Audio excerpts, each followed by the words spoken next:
ألا بذكر الله تطمئن القلوب.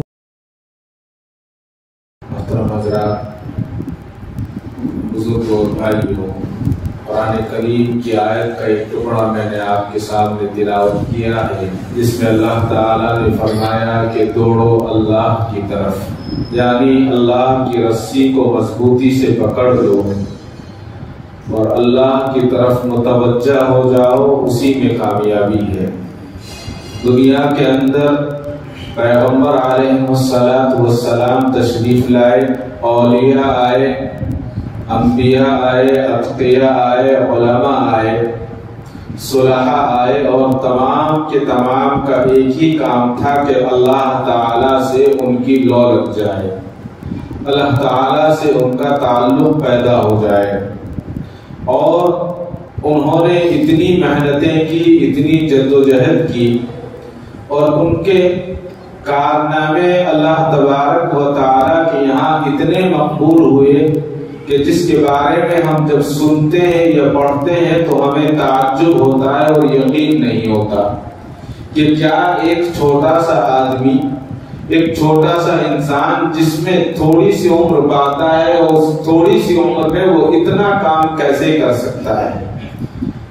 امام احمد بن حنبل رحمۃ اللہ علیہ کے تعلق سے آتا ہے کہ آپ کو بے انتہا فقہ کے بڑے امام ہوئے، 4 اماموں میں سے ایک امام آپ بھی ہیں، ہر وقت مصروفیت کا وقت، لیکن اس کے باوجود اسلام کا اتنا کام کیا، شریعت کا کام تو کیا ہی، لیکن تبلیغ کا کام اتنا کیا کہ ہم اس کی جب تاریخ پڑھتے ہیں تو تاریخ میں یقین نہیں ہوتا کہ اللہ تعالیٰ نے کس طرح سے ان سے کام لیا۔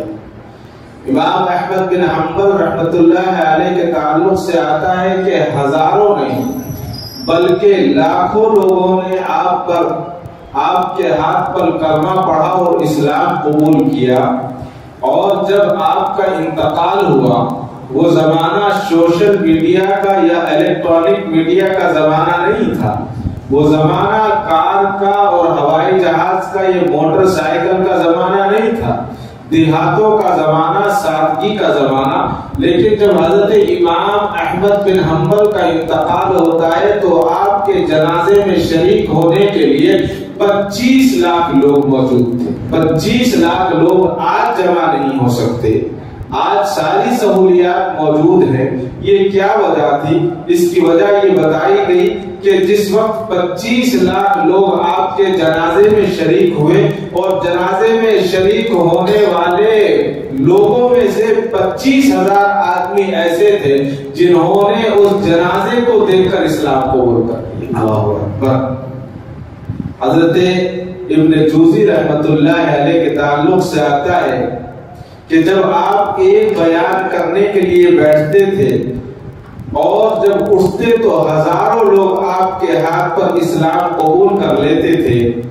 ایک مرتبہ آپ نے کہیں بیان کیا اور جب بیان کر کر آپ اٹھنے لگے تو 22,000 لوگوں نے آپ کے ہاتھ پر اسلام قبول کر لیا۔ یہ وہ اولیاء تھے، یہ وہ اتقیاء اور علماء و صلحاء تھے جن کو دیکھ کر اللہ یاد آ جاتا تھا۔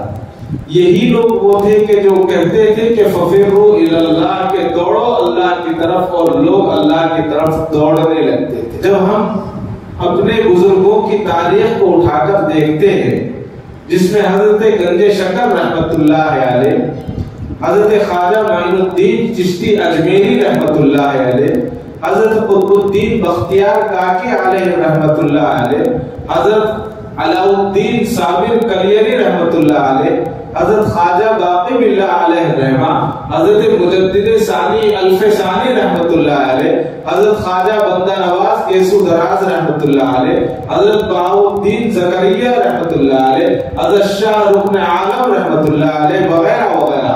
ان کی جب ہم تاریخ کو اور ان کی زندگی کو اٹھا کر دیکھتے ہیں تو ہمیں یہ پتا چلے گا کہ انہوں نے اپنے گھروں میں رہ کر تبلیغ نہیں کی، بلکہ اپنے گھروں سے نکلے، اپنی بستی سے نکلے، اپنے شہر سے نکلے، اور پھر اپنے ملک کو چھوڑا اور ملک سے دوسرے ملکوں میں گئے اور دین اور اسلام کی انہوں نے تبلیغ کی۔ یہ کیا وجہ تھی؟ یہ صرف یہی وجہ تھی کہ یہ جانتے تھے اس اہمیت کو، انہیں معلوم تھا کہ اللہ کے راستے میں نکلنا اور اللہ کی طرف بلانا اور اللہ کے سے لو لگا دینا، اللہ سے جوڑ دینا کتنا بڑا اجر و ثواب کا کام ہے۔ حضرت خواجہ بندہ نواز گیسو دراز رحمت اللہ علیہ پیدا دہلی میں ہوئے، دہلی میں پلے بڑے، تعلیم وہاں حاصل کی، لیکن جب کمانے کا وقت آیا، جب جسم اس طرح کا ہو گیا کہ اب وہ کام کر سکتے تھے اور کچھ کام کیا جا سکتا تھا، تو انہوں نے دہلی کو چھوڑا، ان آفتاب کو، ان ولیوں کو چھوڑا جن ولیوں کے قدموں میں انہوں نے زندگی گزاری تھی، اور کہاں آئے؟ کرناٹک کا ایک علاقہ جس کو آج ہم گلبرگہ کہتے ہیں، گلبرگہ میں آ کر انہوں نے سکونت اختیار کر لی اور وہاں پر رہ کر اسلام کا اور دین کا اور تبلیغ کا کام کیا۔ کیا ان کو دلی میں روٹی نہیں مل رہی تھی؟ کیا ان کو دلی میں ان کے رشتہ دار نہیں تھے؟ ساری چیزیں موجود تھی، لیکن دلی کو چھوڑ کر کرناٹک میں آ گئے اور اس کے بعد اپنا مسکن بنا لیا، اپنا وطن بنا لیا اور یہیں کے خاک پیوند ہو گئے۔ تو یہ کیا چیز تھی؟ یہ بتایا گیا ہے کہ علماء کرام اور بزرگان دین کا یہ طریقہ تھا کہ انہوں نے سنت نبوی صلی اللہ علیہ وسلم کی سنت کو اور آپ کے طریقے کو زندہ کیا اور اپنے گھروں کو چھوڑ کر انہوں نے تبلیغ کی اور فقیرانہ زندگی اور مجاہدانہ زندگی بسر کرنے میں اپنی کامیابی سمجھی، اور جب انہوں نے فقیرانہ زندگی اختیار کر لی اور اپنے فرض کی ادائیگی کی تو اللہ تبارک و تعالی نے ان کے درجات کو بلند کر دیا اور اتنا بلند کیا کہ آج تک ان کے فیض جاری ہیں، لوگ ان کو یاد رکھتے ہیں اور یاد کرتے ہیں۔ نہیں تو میری اور آپ کی کیا رشتہ داری ہے حضرت خواجہ بندہ نواز سے؟ کوئی رشتہ داری نہیں ہے، میں ان کو نہیں جانتا، وہ مجھے نہیں جانتے، لیکن ہم اپنی دعاؤں میں ان کو یاد رکھتے ہیں، ہم ان کے مزار پر جا کر ان کے لیے فاتحہ خوانی کرتے ہیں، اشارے ثواب کرتے ہیں۔ یہ کیا وجہ ہے؟ یہ یہی وجہ ہے کہ اللہ تعالیٰ نے جو ان سے کام لیا تھا، اللہ تبارک و تعالیٰ نے ان کے کام لینے پر ان کے فیض کو آج تک عام اور دام رکھا اور جاری رکھا۔ حضرت مولانا محمود الحسن صاحب گنگوئی رحمت اللہ علیہ نے فرمایا کہ حضرت شیخ زکریا صاحب ملتانی رحمت اللہ علیہ کے ہاتھ پر 80,000 لوگ نے اسلام قبول کیا۔ یہی وجہ تھی، کوئی وجہ نہیں تھی، صرف یہی وجہ تھی کہ انہوں نے اللہ کو اپنا محبوب بنا لیا تھا اور اللہ تعالیٰ سے اپنی لو کو لگا لیا تھا اور اللہ کے قریب ہو گئے تھے، تو اللہ تبارک و تعالیٰ نے ان کو اپنا جو ہے خاص بنایا، محبوب بنایا اور اولیاء میں شامل کر لیا۔ انسان کی سوچ بہت چھوٹی سی سوچ ہے، ہم تو اللہ تبارک و تعالیٰ کی حکمتوں کو اور آپ کی محبت کو جانتے ہی نہیں ہیں۔ حضرت یوسف بن حسین بیان کرتے ہیں کہ میں ذوالنون مصری کے ساتھ ایک مرتبہ تالاب کے کنارے کھڑا ہوا تھا، بہت بڑا تالاب تھا، تالاب کے کنارے کھڑا ہوں، میں نے دیکھا کہ ایک بہت بڑا بچھو آیا اور بچھو تالاب کے کنارے پر پہنچ گیا۔ بچھو پانی میں نہیں جاتا ہے، جب کنارے پر پہنچا تو میں نے دیکھا کہ اچانک ایک بڑا سا مینڈک جو ہے وہ تالاب سے نکلا اور کنارے پر آ گیا۔ جب وہ کنارے پر آیا تو یہ بچھو اس کی پیٹھ پر بیٹھ گیا اور مینڈک جو ہے پھر پانی کے اندر تیرنے لگا، اور جب تیرنے لگا اور دوسرے کنارے کی طرف جانے لگا تو حضرت ذوالنون مصری علیہ الرحمہ نے کہا یوسف بن حسین یہ کچھ معاملہ عجیب معاملہ لگتا ہے کہ چلو اس کو دیکھتے ہیں کہ یہ کیا ہے۔ تو ہم تیزی کے ساتھ تالاب کو پار کرتے ہوئے تالاب کے دوسرے کنارے پر پہنچے۔ جب ہم دوسرے کنارے پر پہنچے تو جب تک مینڈک نے جو ہے تالاب کو پار کر لیا تھا اور تالاب کے دوسرے کنارے پر مینڈک پہنچ گیا تھا اور دوسرے کنارے پر پہنچ کر اس نے اپنے پیٹھ کو سوکھی زمین سے لگایا تو اس کی پیٹھ کے اوپر جو بچھو بیٹھا ہوا تھا وہ بچھو اترا اور اتر کر چلنے لگا۔ ہم بچھو کے پیچھے پیچھے چلتے رہے، تھوڑی دور آگے پہنچے تو ہم نے دیکھا کہ ایک آدمی شراب کے نشے میں، دودھ ہے، شراب پی رکھی ہے اور نشے کے عالم میں اسے کچھ پتا نہیں ہے، زمین پر لیٹا ہوا ہے۔ ابھی ہم دیکھ ہی رہے تھے کہ دیکھا کہ اس کے پیروں کی جانب سے ایک سانپ چلا، ایک پیروں کی طرف سے زہریلا سانپ اس کے اوپر چڑھا، اور جب اس کے پیٹ کے قریب پہنچا، ادھر سے سانپ چڑھتا ہے اور ادھر سے دوسری طرف سے اس شخص پر بچھو چڑھتا ہے۔ یوسف بن حسین نے کہا کہ ہمیں یہ یقین ہو گیا کہ ایک طرف سے اب سانپ کاٹے گا اور ایک طرف سے بچھو کاٹے گا۔ ہم نے اس کو آواز لگائی لیکن وہ نشے کے عالم میں تھا، اسے پتہ نہیں چلا کہ کوئی مجھے بلا رہا ہے، پکار رہا ہے۔ تو بچھو آگے بڑھا اور بچھو نے اس سانپ کے اتنے زور سے ڈنک مارا اور اتنی زور سے اس کو کاٹا کہ سانپ جو ہے تڑپ کر بالکل ایک طرف گرا اور گرتے ہی اس مر گیا سانپ۔ پھر بچھو اترا، پھر ہم بچھو کو دیکھنے لگے، پھر بچھو اپنی جگہ واپس آیا، مینڈک وہاں موجود تھا اس کی سواری کی اور کشتی کے طور پر، پھر اس کے اوپر سوار ہوا اور وہ چلا گیا۔ اب یہ یقین ہو گیا کہ یہ اللہ تبارک و تعالیٰ نے اس کو بچایا ہے اور اللہ تعالیٰ کا یہ نظام ہے، اللہ تعالیٰ نے اپنے شرابی بندے کو بچایا ہے۔ ہم گئے اور جا کر اس شخص کو ہم نے ہلایا اٹھایا، نشے کے عالم میں تھا۔ ہم نے کہا تجھے معلوم ہے کہ یہاں کیا ہوا ہے؟ اس نے کہا مجھے نہیں پتا کیا ہوا۔ کہا کہ دیکھ یہاں سانپ مرا ہوا پڑا ہے، اور ایک بچھو نے اس طرح سے مینڈک کے اوپر بیٹھ کر آیا اور آ کر یہاں سے چل کر آیا زمین پر، اور اس ادھر سے سانپ آیا اور ادھر سے بچھو نے سانپ کو مار دیا اور مر گیا۔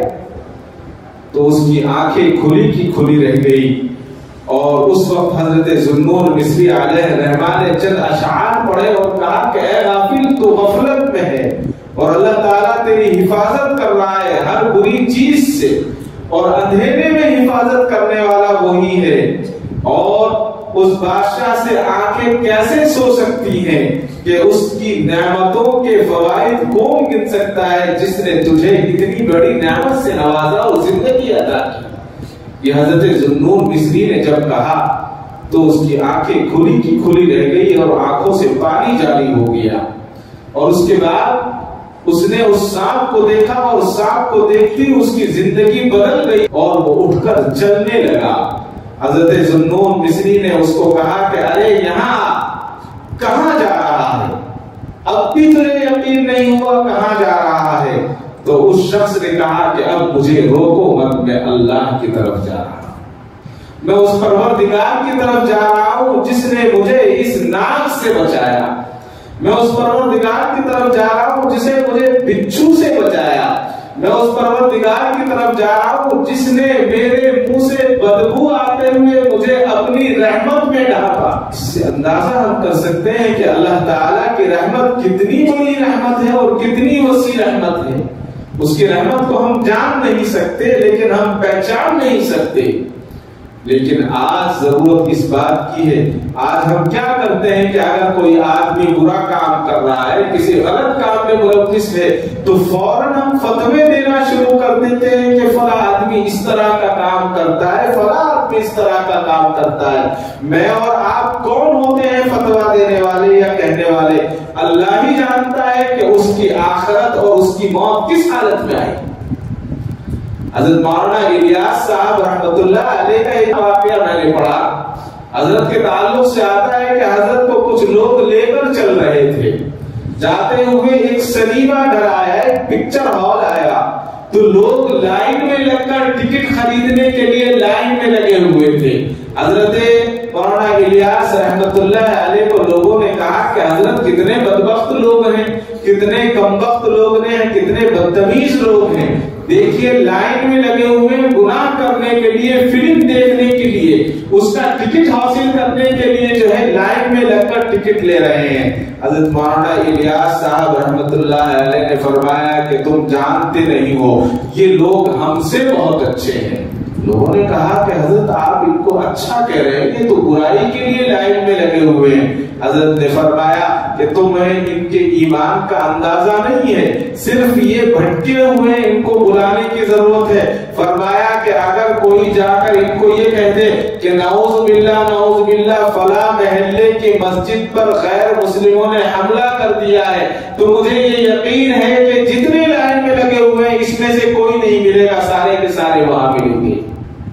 ہم نے ان کے ایمان کو جانچا اور پرکھا نہیں ہے، ہم صرف لوگوں کو کہنا جانتے ہیں۔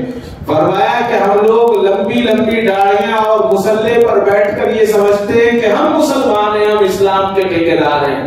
ایسا نہیں ہے، بلکہ ایمان کو جاننے والا اور پرکھنے والا تو اللہ ہے۔ میں اور آپ کون ہوتے ہیں کسی کو کہنے والے؟ بڑوں کی باتیں بڑی ہوتی ہیں، اور جب ایمان ختم ہوتا ہے تو اللہ تعالیٰ کس طرح سے سلب کرتے ہیں، کس طرح سے اس کے دل پر مہر لگاتے ہیں۔ ایک واقعہ لکھا ہے کہ ایک عالم دین مکہ کے سفر پر تشریف لے گئے۔ جب مکہ کے لیے پہنچے اور جدہ سے انہوں نے سفر شروع کیا، اور سفر کے لیے وہ کار میں بیٹھے، تو جس وقت جو ڈرائیور ان کا کار چلا رہا تھا اس سے نام پوچھا تو اس نے اپنا نام مسلمان بتایا، مسلمان تھا، حدود حرم کے اندر جانے والا تھا۔ تو مولانا نے کہا کہ اللہ کا شکر ہے، آپ کتنے خوش نصیب ہیں، اللہ نے آپ کو کتنا اچھا موقع دیا کہ آپ یہاں مکے کی زمین پر رہتے ہیں، کہ بار بار آپ مکے کو دیکھتے ہوں گے، کعبۃ اللہ کی زیارت کرتے ہوں گے، زمزم پیتے ہوں گے اور عمرہ کرتے ہوں گے، طواف کرتے ہوں گے۔ تو اس شخص نے کہا آپ کیا کہہ رہے ہیں؟ کہا کہ میں یہی کہہ رہا ہوں، کتنے سال سے یہاں ہیں؟ کہا کہ آپ کو معلوم ہونا چاہیے میں 12 سال سے یہاں ہوں، اور 12 سال سے میں نے کعبۃ اللہ کے اندر قدم نہیں رکھا ہے، میں نے 12 سال میں کعبۃ اللہ کو نہیں دیکھا ہے۔ تو حضرت نے کہا کہ تجھ سے بڑا بدبخت کوئی نہیں ہو سکتا، اس لیے کہ اللہ نے تیرے دل پر مہر لگا دی، اللہ نے تیرے دل کو رحمتوں کے لیے بند کر دیا، اس سے بڑی چیز اور کیا ہو سکتی ہے؟ اللہ اکبر، اللہ اکبر۔ یہی چیزیں ہیں کہ انسان یہ سمجھتا ہے کہ جب ہم یہ سوچتے ہیں کہ جو چاہے ہم کر لیں، ایسا نہیں ہے۔ یہ انسان کعبۃ اللہ میں بھی رہے، کعبۃ اللہ کے پاس بھی رہتے ہوئے جب اللہ چاہتے ہیں تو اللہ تعالیٰ اس کی رحمتوں کے دروازے اس پر بند کر دیتے ہیں۔ اور ایک انسان وہ ہوتا ہے جو کعبۃ اللہ سے کوسوں دور ہے لیکن اس کے دل میں ایک تڑپ ہوتی ہے، تو اللہ تبارک و تعالیٰ اس تڑپ کے صدقے، اس تڑپ کے بدلے اللہ تبارک و تعالیٰ اس کو ایسا نوازتے ہیں کہ یہی اس کا ثواب عطا فرما دیتے ہیں۔ لیکن اس کے لیے ضروری ہے کہ انسان کے دل میں تڑپ ہو اور لگن ہو۔ اگر تڑپ اور لگن نہیں ہوگی تو پھر انسان کامیاب نہیں ہے۔ حضرت مولانا طارق جمیل صاحب دامت برکاتہم نے ایک بڑا عبرت ناک واقعہ لکھا ہے۔ حضرت لکھتے ہیں کہ میں بچپن میں جس مدرسے میں پڑھا کرتا تھا تو میرے کمرے میں ایک ساتھی تھا، اور وہ ساتھی جو ہے بہت خوبصورت، بڑا ذہین لڑکا تھا، بڑا نوجوان، بڑا خوبصورت تھا۔ میرے ساتھ اس نے حفظ کیا۔ حضرت نے فرمایا کہ میرے ساتھ اس میں عالمیت پڑھی، 1 سال میرے پیچھے تھا، کمرے کا ساتھی۔ ان کے والد کو شوق کیسے ہوا؟ ان کے والد کبھی جماعت میں گئے، جماعت میں جانے کے بعد ان کے والد کو پتہ لگا کہ حافظ قرآن اور عالم کی کیا حیثیت ہوتی ہے، حافظ قرآن کا کیا مرتبہ ہے، عالم کا کیا مرتبہ ہے۔ تو انہوں نے اپنے بچے کو اسکول سے ہٹایا، اسکول سے ہٹانے کے بعد لا کر مدرسے میں چھوڑ دیا۔ مدرسے میں بچہ حفظ کرنے لگا، حافظ ہو گیا، پھر عالم بھی ہو گئے۔ حضرت مولانا طارق صاحب دامت برکاتہم فرماتے ہیں کہ نہایت خوبصورت، لمبا چوڑا جوان پٹھان تھا اصلی، اور تہجد میں اٹھا کرتے تھے۔ تہجد میں وہ چائے پکایا کرتا تھا اور خود بھی پیا کرتا اور مولانا کو بھی پلایا کرتا۔ اس کے بعد تعلیم سے فراغت ہو گئی۔ فراغت کے بعد مولانا جماعت میں چلے گئے، اور اچانک ان کے جو ساتھی تھے، یہ جو عبداللہ تھے، ان کو ایک دن برین ہیمریج ہو گیا، دماغ میں فالج کا اثر ہوا اور بیمار ہو گئے۔ 3 دن تک وہ بیمار رہے، 3 دن تک بیمار رہے، اور بیمار کے عالم میں، بے ہوشی کے عالم میں مولانا لکھتے ہیں کہ وہ بس قرآن کریم کی تلاوت کیا کرتا تھا اور کوئی کام نہیں تھا اس کو۔ 3 دن تک گزر گئے۔ جب 3 دن گزرنے کے بعد اس لڑکے کا انتقال ہوا تو والد نے کیا کیا؟ والد نے اپنے قبرستان میں نہیں دفنایا بلکہ ان کی میت کو لے کر مدرسے کے قبرستان پر آ گئے اور تدفین ہو گئی۔ تدفین ہونے کے بعد چند مہینوں کے یا دنوں کے بعد حضرت مولانا کو اطلاع ہوئی کہ میرے فلاں ساتھی کا انتقال ہو گیا، تو بہت غم ہوتا ہے انسان کو، بہت افسوس ہوا۔ مولانا نے لکھا ہے کہ جب میں واپس آیا اور مجھے پتا چلا، میں اس کی قبر پر گیا اور قبر پر جانے کے بعد میں نے فاتحہ خوانی کی اور اللہ سے دعا کی کہ اے اللہ، تو نے اس کے ساتھ کیا معاملہ فرمایا، آپ نے اس کو کس انعام سے نوازا، آپ مجھے بتائیے، مجھے پتا چلے، مجھ پر اس کو آشکار کریں، مجھے خواب کے ذریعے اس کی بشارت دیں۔ تو حضرت مولانا فرماتے ہیں کہ ایک دن میں نے خواب میں دیکھا کہ وہ میرا دوست، میرا ساتھی جو میرے کمرے میں رہا کرتا تھا، سفید کپڑوں میں ملوث، بہترین سفید کپڑے پہنے ہوئے آ رہا ہے، بہت خوش ہے۔ میں نے سلام کیا اور سلام کے بعد پوچھا کہ عبداللہ تمہارا کیا حال ہے؟ تو عبداللہ نے کہا، کوئی جواب نہیں دیا بلکہ اس نے سورہ یاسین کی آیات ان اصحاب الجنت اليوم سے لے کر سلام قولا من رب الرحیم تک اس نے قرآن کریم میں سورہ یاسین کی جو آیتیں ہیں وہ آیتیں تلاوت کی، اور تلاوت کرنے کے بعد کہا کہ اے طالب کیا پوچھتے ہو، کیا پوچھتے ہو کہ تمہارا کیا حال ہے؟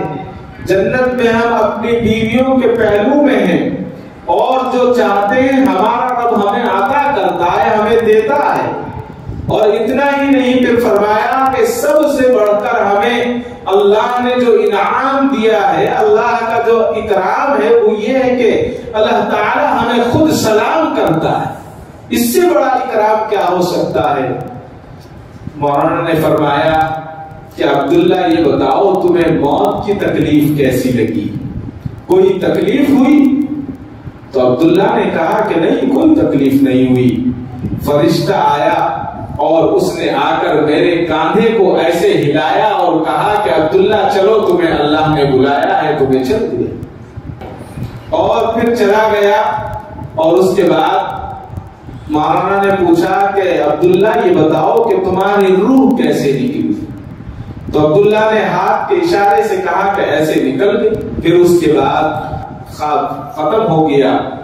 حضرت مولانا فرماتے ہیں کہ چند دنوں کے گزرنے کے بعد اس کی والدہ سے میری ملاقات ہوئی اور میں نے اس کا پورا خواب بیان کیا تو اس کی والدہ تڑپ گئی اور کہا کہ میں بھی اپنے بچے کو خواب میں دیکھنا چاہتی ہوں۔ پھر ایک دن ان کے والد سے ملاقات ہوئی، والد بڑے خوش نظر آ رہے تھے۔ والد نے سلام کلام کے بعد کہا کہ مولانا طارق صاحب، میں نے اپنے بیٹے کو خواب میں دیکھا ہے، اور میں نے خواب میں دیکھا ہے کہ وہ بستر اٹھائے گھوم رہا ہے، چل رہا ہے، گویا وہ دعوت و تبلیغ میں لگا ہوا ہے۔ ان کا کہنے کا مقصد یہ تھا۔ اور اس کے بعد کہا کہ وہ جا رہا ہے، پیدل چل رہا ہے، بہت خوش ہے۔ اور اس کے بعد میں نے دیکھا کہ ایک دیوار بنی ہوئی ہے اور اس دیوار کے اندر ایک دروازہ ہے، اور اس دروازے کے اندر وہ داخل ہو گیا۔ جب وہ داخل ہو گیا تو میں دیوار کے قریب پہنچا تو وہاں لکھا ہوا تھا رضی اللہ عنہم ورضوا عنہ، اللہ اس سے راضی ہے اور وہ اللہ سے راضی ہے۔ اللہ اکبر، یہ تھا وہ معاملہ۔ اسی کو اللہ نے کہا کہ دوڑو اللہ کی طرف۔ اللہ کی طرف جب ہم دوڑیں گے اور اللہ کی طرف متوجہ ہوں گے تو اللہ تبارک و تعالی اس سے پیار بھی کریں گے اور اللہ تبارک و تعالی انعامات سے بھی نوازیں گے۔ اللہ تعالی کس بندے سے پیار کرتا ہے؟ علماء کرام فرماتے ہیں اللہ تعالیٰ کے بندوں سے اللہ بڑے پیار کرتے ہیں، لیکن بڑے پیارے وہ لوگ ہیں جو اللہ کی محبت ان کے بندوں اور بندوں کی محبت اللہ سے کرواتے ہیں، اور نصیحت کے ساتھ وہ زمین پر چلتے ہیں۔ اس سے بڑی چیز اور کیا ہو سکتی ہے؟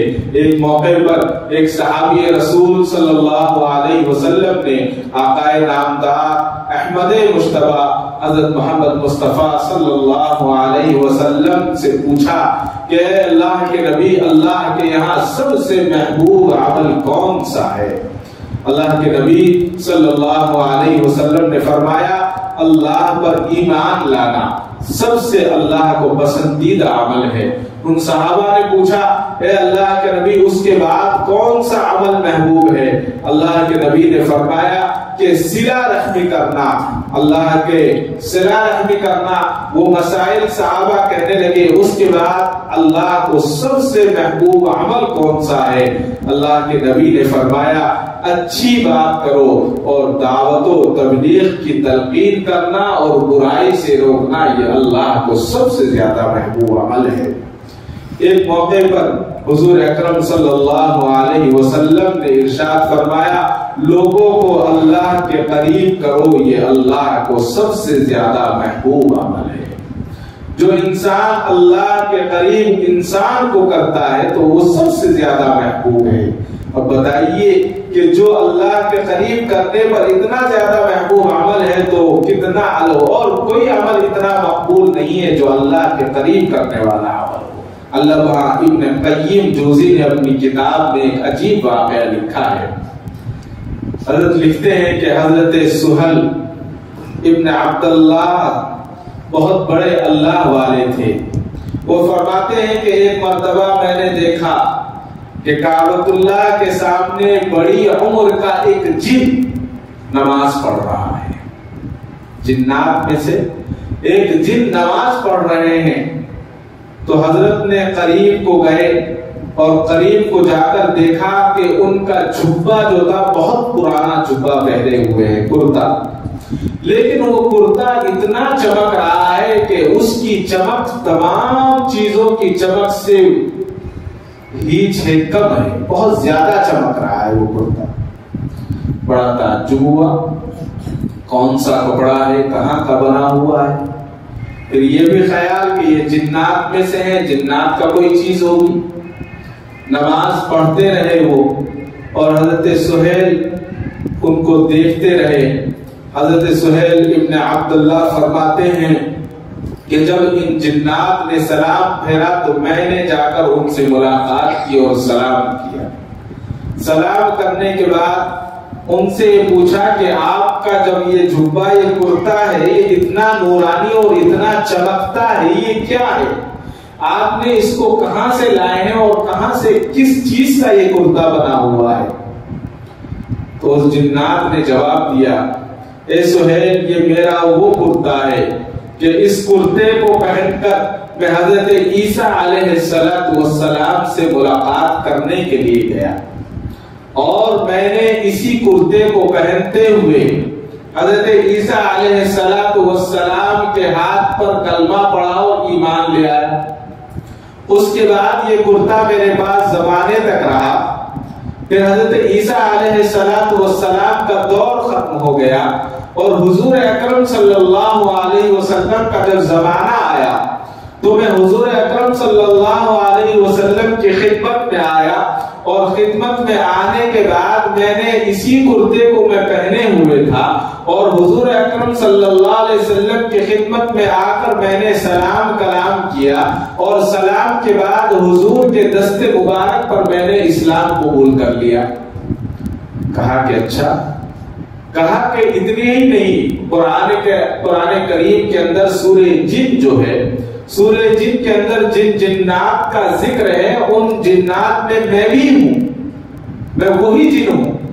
اور کہا کہ یہ جو کرتا تم پوچھ رہے ہو، اس کرتے کے اندر جو چمک ہے اور اس کے اندر جو نورانیت ہے، اس کے اندر کوئی چیز نہیں ہے، یہ کوئی نیا کرتا نہیں ہے، کوئی نئی چیز سے بنا نہیں ہے، بلکہ حضرت عیسیٰ علیہ السلام سے اس کرتے کو مل کر ملاقات کرنا اور پھر اسی کرتے کے ساتھ نبی پاک علیہ السلام سے ملنا، تو ان دونوں نبی سے میں نے جو اس کرتے کے ساتھ ملاقات کی اس کا نور اللہ نے اس میں عطا کر دیا ہے، اور اس کی وجہ سے یہ کرتا جو ہے مجھے اس طرح چمکتا ہے اور اس طرح سے یہ دوسروں کو دور سے نظر آ جاتا ہے۔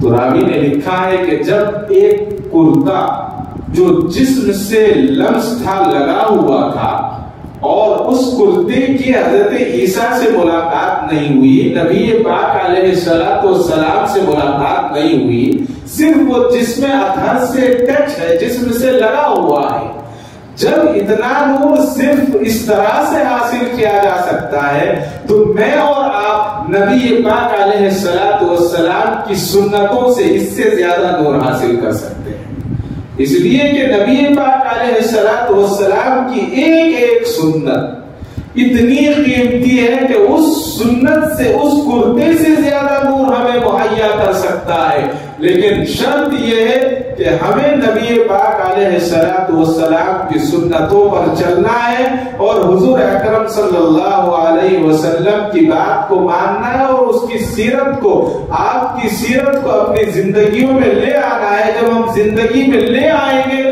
تبھی اللہ تبارک و تعالی اس طرح کی چیزیں عطا فرماتے ہیں۔ تو اس سے اندازہ ہوتا ہے کہ اللہ تعالیٰ نے اس امت کو کتنا قیمتی اور کتنا محبوب رکھا ہے، لیکن آج ہمیں اس کی نہ قیمت کا پتہ ہے نہ اس کی مقبولیت کا اندازہ، یہ ہم نہیں جانتے۔ اس کو جاننے کے لیے ہمیں سیرت کو، نبی کی سیرت کو پڑھنا ہوگا، نبی کی سنت کو عمل کرنا ہوگا، اور اپنے جو بزرگ گزرے ہیں ان کی جب ہم سیرتوں کو دیکھیں گے تو ہمیں اندازہ ہو جائے گا کہ اللہ تبارک و تعالیٰ اس امت پر کتنا بڑا مہربان ہے۔ میں اور آپ حضرت خواجہ نظام الدین اولیاء شیخ المشائخ جن کو کہا گیا ہے، سلطان الہند جن کو کہا جاتا ہے، حضرت سلطان الہند شیخ المشائخ حضرت مولانا حضرت نظام الدین اولیاء رحمۃ اللہ علیہ فرماتے ہیں کہ ہماری زندگی بہت غربت کی زندگی تھی، بہت کمزوری کے عالم میں ہم زندگی گزار رہے تھے، اور 5 سال کی عمر نہیں تھی، میں بہت چھوٹا سا تھا کہ والد کا انتقال ہو گیا تھا، والدہ حیات تھی، اور حیات ہونے کے بعد معاملہ یہ ہوتا کہ کبھی کھانا پکتا تھا اور کئی وقت گزر جاتے اور گھر کے اندر چولہا نہیں چلتا تھا۔ جب ہم ماں سے کہتے کہ ماں بھوک لگ رہی ہے، ماں کھانے کے لیے کچھ دے دو، تو ماں کہا کرتی تھی کہ بیٹا آج ہم اللہ کے مہمان ہیں، آج کھانا نہیں ملے گا۔ کبھی ناشکری نہیں کی، کبھی یہ نہیں کہا کہ آج گھر میں پکانے کے لیے کچھ نہیں ہے، آج کھانے کے لیے کچھ نہیں ہے، بلکہ ہمیشہ یہ کہا کرتی تھی کہ نظام الدین آج ہم اللہ کے مہمان ہیں، اس لیے خاموش رہو، جب اللہ کھلائیں گے تب ہم کھا لیں گے۔ جب کچھ گھر میں آ جاتا تو کھا لیتے، نہیں آتا تو نہیں کھاتے۔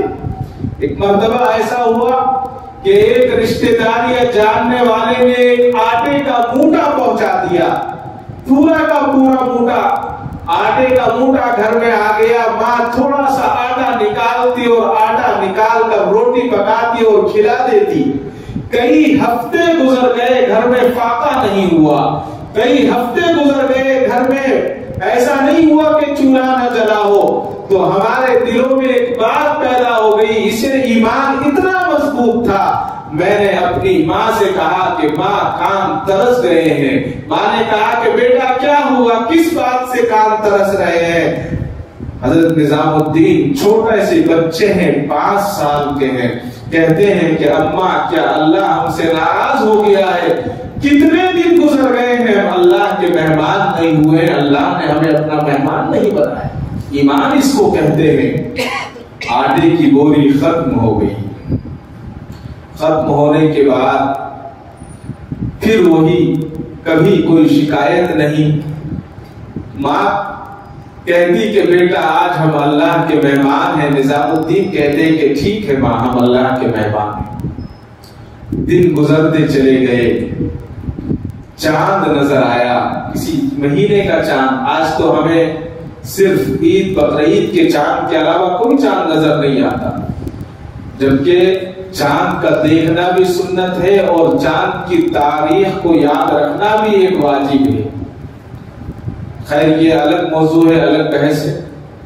تو حضرت نظام الدین چھت پر گئے اور چاند کو دیکھا، اور چاند کو دیکھنے کے بعد اپنی ماں کے پاس آئے اور ماں کو سلام کیا اور مبارکباد دی اور کہا کہ اماں چاند کو دیکھا ہے، چاند نظر آ گیا ہے۔ ماں نے بیٹی کی پیشانی کو بوسہ دیا اور مبارکباد دے کر آہ کہا کہ بیٹا آج تو تم نے چاند کی مبارکباد دی ہے، لیکن اب اگلے چاند کی مبارکباد کس کو دو گے؟ اگلے ماہ کے چاند کی مبارکباد کس کو دو گے؟ کس کو بتاؤ گے کہ میں نے چاند کو دیکھا ہے؟ بچہ چھوٹا ضرور تھا، سمجھدار تھا، سمجھ گئے کہ شاید ماں کے جانے کا وقت آ گیا ہے، ماں اس دنیا سے رخصت ہو جانے والی ہے۔ فوراً ماں سے چمٹ گئے، رونے لگے، کہنے لگا اے اماں میں تو بہت چھوٹا سا ہوں، تم مجھے چھوڑ کر اگر چلی جاؤ گی تو میں کس کے پاس رہوں گا؟ تم کس کے پاس مجھے چھوڑ کر جاؤ گی؟ میں تو بہت چھوٹا سا ہوں، مجھے کون دیکھے گا، مجھے کون رکھے گا؟ خطبات میں محمود میں لکھا ہے کہ ماں نے بچے کا ہاتھ پکڑا اور لپٹتے ہوئے بچے کو پیار کیا، اور دوسرے دن تہجد کے وقت گھر میں کام کرنے والی کو کہا کہ میرے جاؤ میرے بیٹے نظام الدین کو لے آؤ۔ کام کرنے والی جو خادمہ تھی وہ گئی، نظام الدین سو رہے ہیں، 5 یا 6 سال کے ہیں۔ نظام الدین کو اٹھایا کہ کہا کہ چلو بیٹا، نظام الدین تمہاری ماں نے تمہیں بلایا ہے۔ ان بچوں کے لیے جو بچے اپنی ماں کے بلانے پر، جوان بچے اب آج اپنی ماں کی آواز پر نہیں بولتے، ان کے لیے عبرت کی بات ہے۔ جو والدین اپنے بچوں کو آواز لگاتے ہیں اور وہ بچے سنتے نہیں ہیں، ان کے لیے عبرت کی بات ہے۔ نظام الدین 5 سال کے ہیں، اٹھ کر گئے، تہجد کے بعد بیٹے کو لے کر چھت پر چلی گئی اور بیٹے سے کہا کہ بیٹا تیرا سیدھا ہاتھ دے۔ بیٹے نظام الدین نے اپنا سیدھا ہاتھ اپنی ماں کے ہاتھ میں دیا۔ ماں نے سیدھا ہاتھ کو پکڑا اور پکڑنے کے بعد اور چوما، اور چومنے کے بعد سیدھا ہاتھ اپنے ہاتھ میں لے کر آسمان کی طرف دیکھ کر کہا اے اللہ میں اپنے بیٹے نظام الدین کو تیرے حوالے کر جاتی ہوں۔ بس اتنا کہا اور ماں کا انتقال۔ یہ تھا ایمان، اور اسی کو کہا گیا ہے ففروا الی اللہ، دوڑو اللہ کی طرف۔ جب انسان اللہ کی طرف دوڑتا ہے تو تمام کی تمام چیزیں اس کے لیے چھوٹی ہو جاتی ہیں، اور اللہ تبارک و تعالیٰ کی ساری رحمتیں اس پر متوجہ ہو جاتی ہیں۔ اور جب انسان خیر کی طرف دوڑتا ہے تو اللہ تبارک و تعالیٰ ان تمام چیزوں کو اس کے لیے مشکل بنا دیتے ہیں اور خود بھی دور ہو جاتے ہیں۔ بس دعا فرمائیں اللہ تعالیٰ مجھے اور آپ کو کہنے سننے سے زیادہ عمل صالح کی توفیق عطا فرمائے، اللہ کی طرف متوجہ ہونے کی توفیق عطا فرمائے۔ آج جو دنیا کے اندر یہ نظام بدلا ہوا ہے، کہیں غیر موسم کی بارشیں ہو رہی ہیں، آسمان سے بارش برس رہی ہے، زمین سے پانی ابل رہا ہے، کہیں پر بارشیں نہیں ہو رہی ہیں، یہ تمام کا تمام نظام اللہ کا نظام ہے۔ جب اللہ ناراض ہوتے ہیں تو زمین سے پانی کو ابال دیتے ہیں۔ بہت لمبے واقعات ہیں، قرآن کریم نے کہا ہے اگر میں اس واقعے کو بیان کرنے بیٹھوں تو پھر کئی ہفتے کا موضوع چھڑ جائے گا۔ حضرت نوح علیہ السلام کے زمانے میں جیسا کہ اللہ نے تنور کو سے پانی نکال دیا، زمین سے نہیں تنور سے پانی نکالا، آسمان سے پانی برسایا، زمین سے پانی برسایا، اور اسی طرح سے اور انبیاء علیہ السلام کے دور میں جب اللہ ناراض ہوئے تو آسمان سے پانی کو برسانا بند کر دیا، آگ برسنے لگی، زمین خشک ہو کر تڑپ گئی۔ آج یہی ہو رہا ہے، ہمارے ساؤتھ میں پانی برس رہا ہے اور نارتھ میں دیکھیے بارش کے لیے ترس رہے ہیں۔ یہاں بارش سے فصلیں ختم ہو چکی ہیں، وہاں بارش نہ ہونے سے فصلیں ختم ہو چکی ہیں۔ یہ اللہ کی ناراضگی ہے۔ اگر اللہ ناراض رہے تو یہی ہوگا، اور اگر اللہ خوش رہے تو پھر تمام چیزیں اللہ کی رحمت بن جاتی ہے اور زحمت نہیں ہوتی۔ آج جو ہے تمام چیزیں، بارشیں بھی زحمت ہو رہی ہیں، ہونا بھی زحمت ہے اور نہ ہونا بھی زحمت ہے۔ یہ اس لیے ہے کہ اللہ کو ہم نے ناراض کر رکھا ہے۔ آج ہم مسجدوں کی طرف متوجہ ہوں، خود بھی متوجہ ہوں، دوسروں کو بھی متوجہ کریں، اپنی مسجدوں کو آباد کرنے کی کوشش کریں، اپنی مسجدوں کو آباد رکھیں، اپنے گھروں کو بھی دین سے آباد کریں، تو یہ اللہ تبارک و تعالیٰ کا غضب، اللہ کی ناراضگی تبھی دور ہو سکتی ہے، کسی اور کام سے اللہ کی ناراضگی دور نہیں ہو سکتی۔ اللہ تعالیٰ مجھے اور آپ کو کہنے سننے سے زیادہ عمل صالح کی توفیق عطا فرمائے۔ وآخر دعوانا الحمدللہ رب العالمین۔ کعبے پہ پڑی جب پہلی نظر، کیا چیز ہے دنیا بھول گیا، کیا چیز ہے دنیا بھول گیا۔